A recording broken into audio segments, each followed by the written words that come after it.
Semarang, 1945.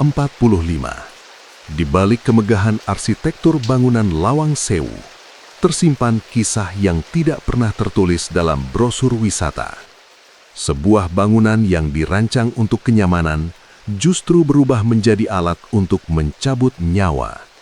Di video ini, kita tidak hanya membongkar debu pada buku sejarah, tapi kita menggali kembali sisa-sisa tragedi yang seringkali tertutup oleh mitos. Kita akan bicara tentang ruang, waktu, dan sisi gelap manusia yang lebih mengerikan dari sekedar dongeng pengantar tidur.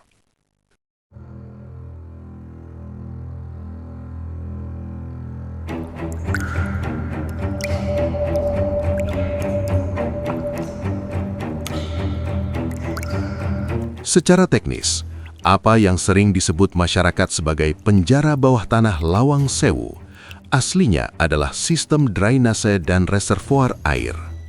Gedung yang aslinya dinamakan Nederlands Indisch Spoorwegmaatschappij atau NIS dibangun dengan struktur bawah tanah untuk mengatur suhu bangunan. Air dialirkan melalui lorong-lorong beton di bawah lantai untuk menyerap panas udara tropis. Ini adalah teknologi pendingin pasif yang sangat efisien pada awal abad ke-20. Namun, efisiensi ini berubah fungsi saat Jepang menduduki Semarang pada tahun 1942. Markas besar Kempeitai, polisi militer Jepang, dipindahkan ke Lawang Sewu. Alasan pemilihan gedung ini murni strategis. Lokasinya berada di titik nol kota dan struktur bangunannya sangat kokoh. Dinding beton Lawang Sewu memiliki ketebalan antara 60 hingga 80 cm yang secara teknis mampu meredam gelombang suara. Kempeitai membutuhkan tempat yang terisolasi dari pengawasan publik untuk melakukan interogasi paksa. Mereka mematikan aliran air drainase, menutup ventilasi, dan mengubah saluran air tersebut menjadi sel tahanan sementara yang mematikan.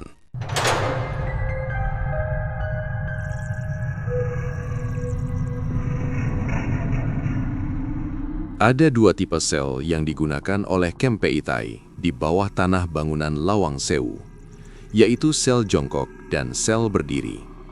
Sel jongkok adalah ruang beton berukuran sekitar 1 kali 1 meter dengan tinggi hanya 1,5 meter. Disinilah Kempeitai menerapkan metode penyiksaan berbasis kepadatan ruang. Berdasarkan data sejarah, sel ini tidak diisi satu orang, melainkan dipaksa menampung antara 5 hingga 10 orang tawanan sekaligus.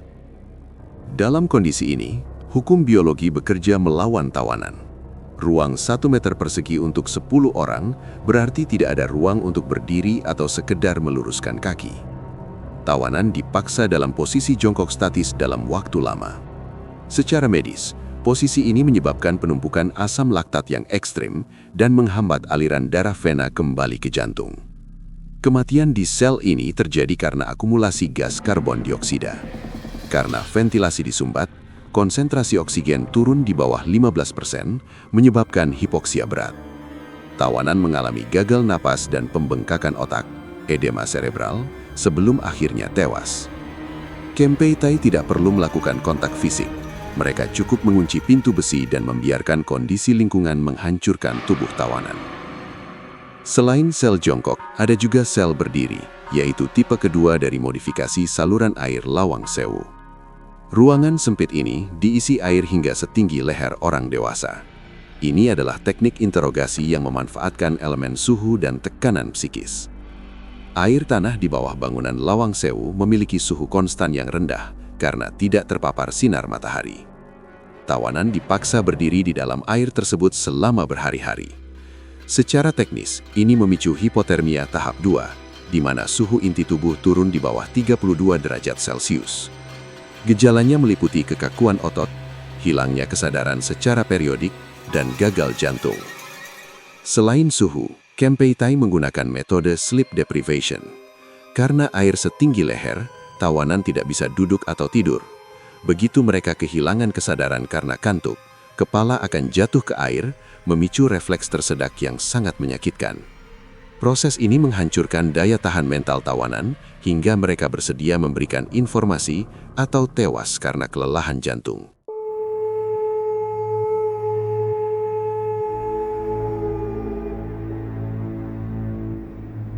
Kempeitai bukan unit polisi biasa. Di bawah struktur militer Jepang, mereka adalah instrumen teror negara. Di Semarang, unit Kempeitai di Lawang Sewu memiliki wewenang untuk melakukan penangkapan tanpa surat perintah dan eksekusi di tempat jika dianggap darurat. Lawang Sewu berfungsi sebagai pusat penyaringan tawanan.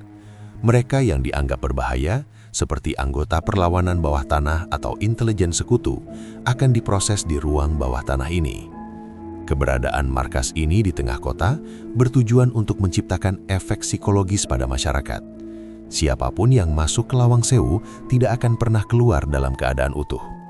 Ini adalah bentuk teror visual yang didukung oleh struktur arsitektur yang masif dan tertutup. Kengerian di Lawang Sewu mencapai puncaknya pada 14 hingga 19 Oktober 1945. Setelah berita proklamasi tersebar, terjadi perebutan kekuasaan antara pemuda Indonesia dan sisa-sisa tentara Jepang di Semarang.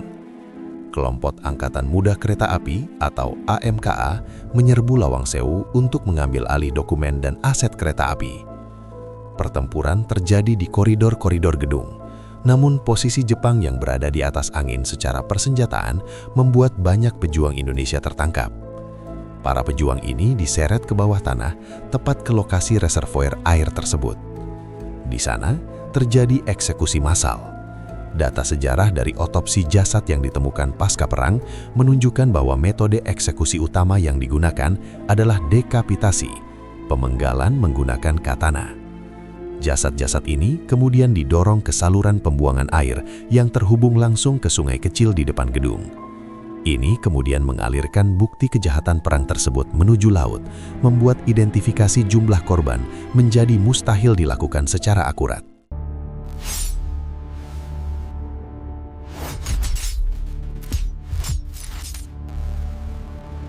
Setelah beberapa dekade, muncul berbagai narasi mistis terkait kisah bangunan Lawang Sewu. Tentunya kita harus kritis pada narasi mistis yang mengaburkan fakta sejarah. Penjelasan ilmiah mengenai rasa dingin dan sesak yang sering dirasakan pengunjung sebenarnya adalah sisa-sisa kondisi teknis bangunan. Efek termal, dinding beton setebal 60 cm mencegah transfer panas dari luar, membuat suhu di bawah tanah tetap rendah secara konsisten. Kualitas udara. Ruang bawah tanah Lawang Sewu memiliki sirkulasi udara yang buruk sejak ventilasinya ditutup pada masa perang. Penumpukan gas radon dan kelembapan tinggi menciptakan sensasi fisik yang sering disalahartikan sebagai gangguan gaib. Menjual Lawang Sewu sebagai tempat uji nyali adalah bentuk penghapusan sejarah atas penderitaan para pejuang. Kengerian yang sebenarnya adalah fakta bahwa di bawah lantai marmer yang mewah, manusia pernah memperlakukan sesamanya lebih rendah daripada hewan. Sesaat sebelum tentara sekutu mendarat di Semarang untuk melucuti Jepang, unit Kempeitai melakukan pembersihan dokumen secara masif. Catatan interogasi, daftar nama tawanan, dan perintah eksekusi dibakar di halaman belakang Lawang Sewu. Ini adalah prosedur standar militer Jepang untuk menghindari tuntutan kejahatan perang di pengadilan militer internasional. Namun, melalui kesaksian warga sekitar dan penyintas, kita tahu bahwa Lawang Sewu menelan ratusan korban. Mereka bukan hanya tokoh militer, tapi juga warga sipil, guru, dan pegawai kereta api yang dituduh melakukan sabotase. Lawang Sewu adalah kuburan tanpa nisan bagi mereka yang jasadnya hanyut di Sungai Semarang. Lawang Sewu dengan 1000 pintunya adalah bukti bahwa kejeniusan manusia dalam membangun arsitektur bisa dengan mudah dipelintir menjadi kejeniusan dalam menyiksa. Tidak ada satupun pintu yang memberikan jalan keluar bagi mereka yang terperangkap di bawah tanah pada Oktober 1945. Kita tidak butuh cerita hantu untuk merasa ngeri di gedung ini. Cukup dengan memahami data teknis penyiksaan dan kronologi pembantaiannya, kita sudah mendapatkan gambaran tentang seberapa gelap sisi manusia saat itu. Lawang Sewu harus diingat sebagai situs sejarah perjuangan, bukan komoditas mistis murahan. Lain kali, jika kalian berdiri di depan gedung ini, jangan cari bayangan di jendela. Lihatlah ke bawah, ke sisa-sisa saluran drainase itu, dan ingatlah bahwa kemerdekaan Indonesia dibayar dengan nyawa mereka yang habis di ruang sempit ini.